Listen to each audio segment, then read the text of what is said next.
Okay,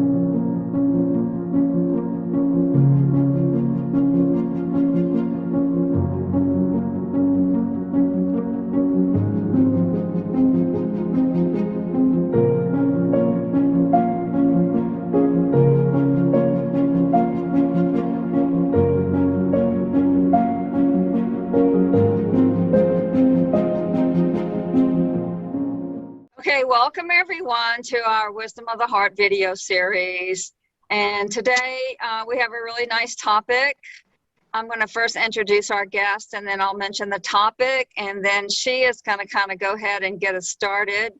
We're with reading something from A Course of Love. So today I want to welcome Lana Carolan, and she is joining us from Keene, New Hampshire. So welcome, Lana. It's an honor to have you join us on the Wisdom of the Heart series. Oh, thank you, Lynn. I'm very happy to be here. Yeah, I know you are. And so today, we have a really nice topic, and we'll try to give you some exploration and discovery into this. But, you know, it's kind of like the whole theme pretty much of the Course of Love is we're moving into new ways of knowing, or even so maybe we could call it a natural way of knowing that's more heart-based and more feeling-centered than just always relying on the analytical thinking mind, which can, you know, become a hindrance. And so anyway, before I say too much, I'm going to go ahead and kind of turn it over to Lana. And she's going to start us off with a couple of lines from A Course of Love. So take it away, Lana. Thank you, Lynn. And I wanted to begin with a quote from A Course of Love from day 11 of the dialogues, okay? Because it's just chock full of goodies, and we can just dive into them and just allow Spirit to reveal what he would have us know and share with one another. So, okay, so Jesus says, in the opening pages of this dialogue, I said that you give and you receive from the well of Spirit. True giving and receiving is of unity. True giving and receiving is not of the separated thought, of the separated thought system, of the separated self. Your acceptance of the concepts in a treatise on the art of thought was but a beginning to the total rejection of thought as you know it that must now occur in order to go on to creation of the new. You create the new from and in unity. And wow. Boy, that just packs so much. And it's beautiful. It really is. We give and receive from the well of Spirit. That just touches my heart. Yeah, it's like as you were saying in your introduction, it's our natural way of being. You know, it's like it's so alien because we're so accustomed and programmed to think that we're something that we're not, and so the whole egoic thought system was of our making, and it really has nothing to do with the thoughts we think with God. The thoughts we think with God, in my experience, are thoughts that are given, they're mine. But our thinking mind is so busy yapping all the time that it literally blocks it from our awareness. We block our communications from God, from the well of Spirit, I should say. Same thing. From the well, we block it because there's so much mind chatter going on all the time. And that's why there's a lovely meditation in A Course in Miracles where it says, simply do this, be still. And when Jesus in both A Course of Miracles and A Course of Love when he asked us to be still, he's not talking about moving or not moving our bodies. He's asking us to still our minds. Just stop thinking. Just stop thinking for a little while so that you will hear, or you will recognize, or you will become aware of what I would have you know.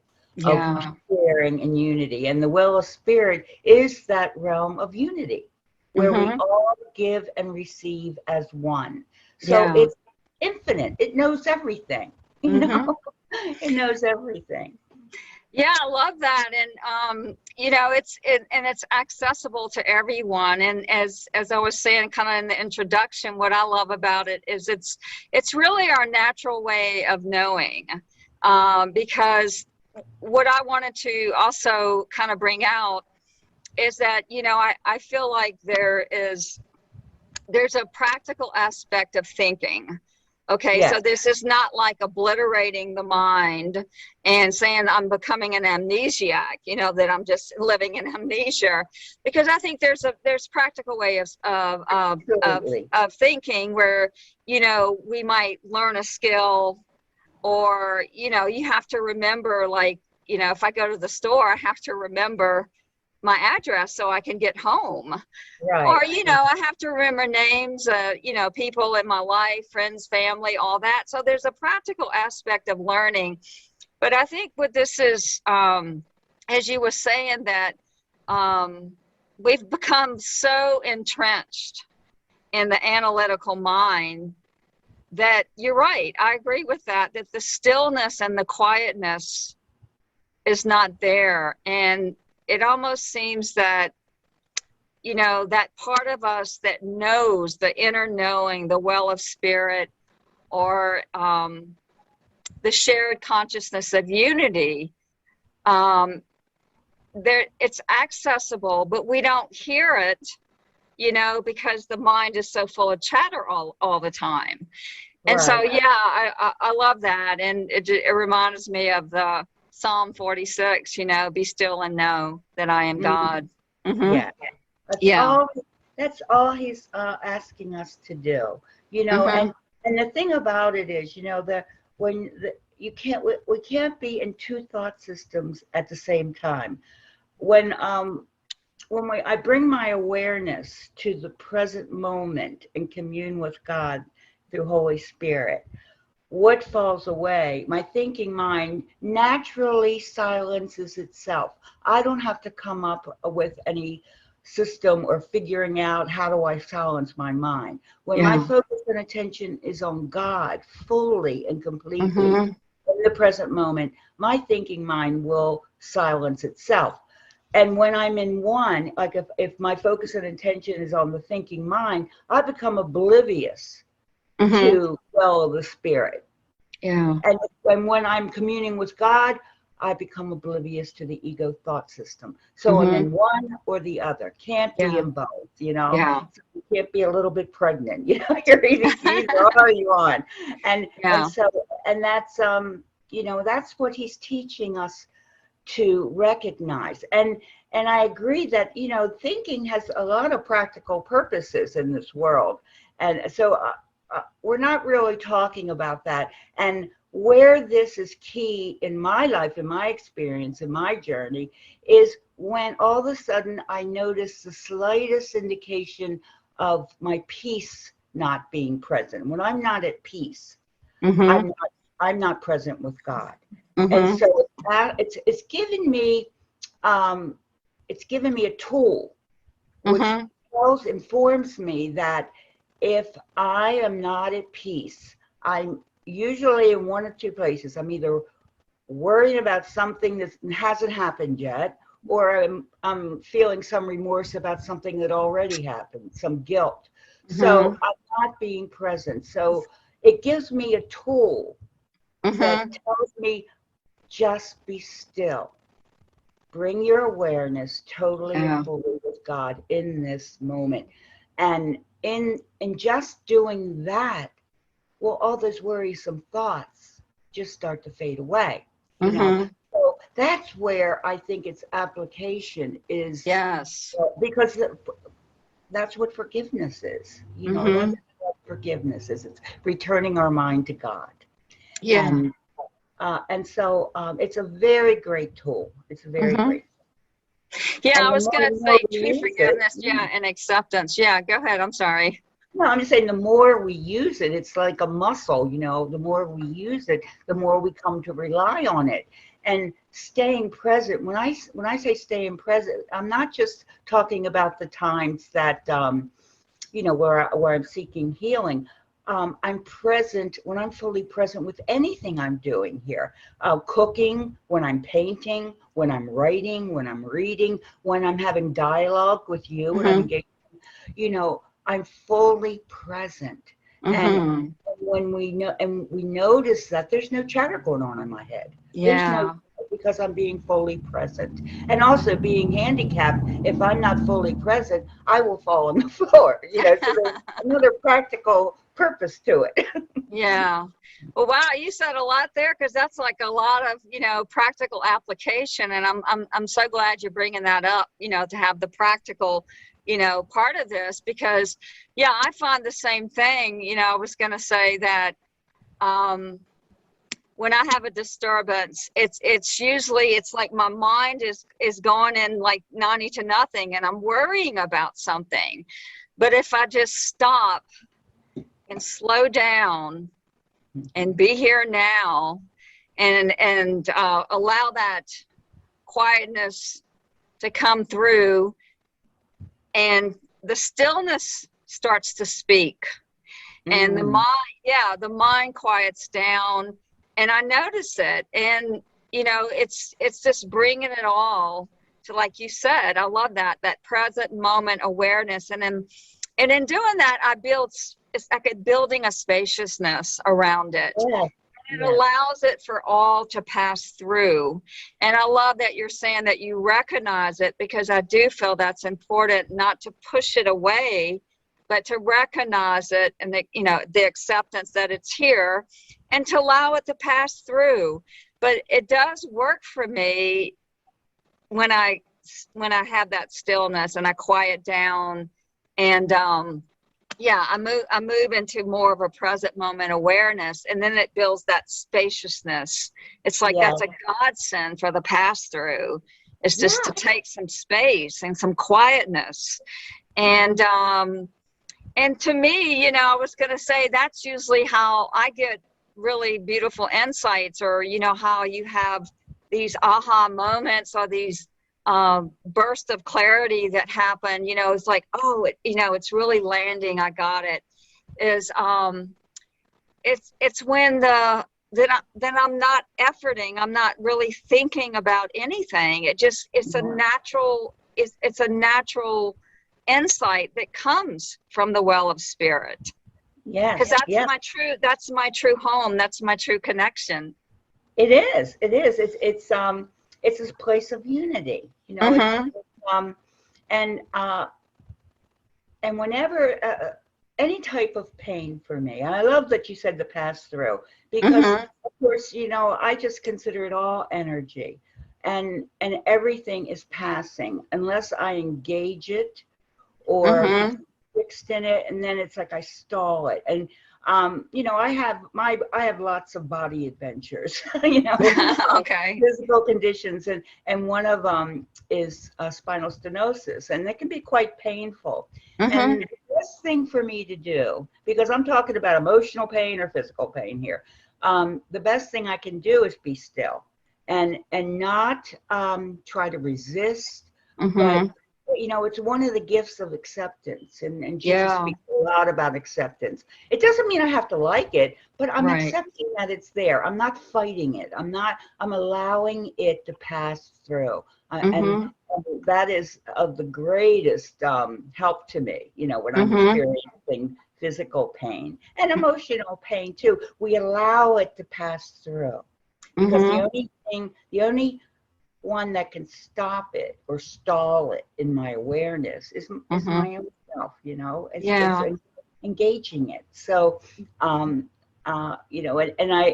to it is a given. It is our natural, I like to think of it as our inheritance, our natural inheritance, and these thoughts that we do not think. And and I like just to share how I came upon A Course of Love. And I had been a student of A Course in Miracles for like 40 years, and I write a lot about it on Facebooks and in certain publications. And the words I always used for listening to the voice of Holy Spirit, because it was never an audible voice for me, I always referred to it as the thoughts I do not think. That was just how it showed up in my mind. It was like they were delivered to my mind, and I just received them. And so when a really dear friend, recommended that I investigate A Course of Love a few years ago, I was at a conference in Boston, an ACM conference, and I was in the bookstore, and there was A Course of Love. So I picked the book up, and I just opened it randomly. And the first thing I saw was, Jesus says, and I may not have this exactly right, sorry, I don't have this quote in front of me, I should have gotten it, but your first experience of unity may be when you discover the thoughts you do not think. Jesus used the exact words that I had been using for years, and pointing to the exact thing. And I knew that was my guidance. You got to get this book. You've got to. And it validated so many of my experiences over the years through A Course in Miracles that I just didn't have words to put to. There were experiences. And so A Course of Love really like filled in so many gaps. And what I was having, what was coming, what I was discovering was my true nature in unity with God and all my brothers. And it's all packed in this well of spirit that I carry around and is the truth of me. And we have access to it for so many things. It's just lovely. Yeah, and I was going to say, there's a couple of chapters in 40 Days and 40 Nights of A Course of Love where it talks about the access to unity and how, we can find our own, access to that, because we all have it, and we're just not used to it, and but that is our true self. It's our natural way of knowing. And when you were mentioning, when you first opened up The Course of Love and you saw that passage about thoughts you do not think. Yeah, Mari Perrone, the first receiver of A Course of Love. She talked about that too, and she scribed A Course of Love, and the thoughts were just coming to her, and it wasn't her own thoughts. No. She knew that it was coming from the well of spirit, and then she actually even started to notice there was a stark contrast, like when she was in this so-called like scribing state where she was so connected to the well of spirit, and then when she left that and went about her daily activities, she noticed a stark contrast. And when the thinking mind came in, so anyway, she really realized how deep and I guess I want to say unifying that whole field is. And I was going to say also Helen Schucman, there's a recording out there, Helen Schucman talking about the voice, the voice that she heard when she scribed A Course in Miracles. And if you listen to that recording, it's on YouTube. She says it was a voice, and then she says, voice is not really a good word. Right. She said, I wasn't really hearing a voice. She said it was more like an inner knowing.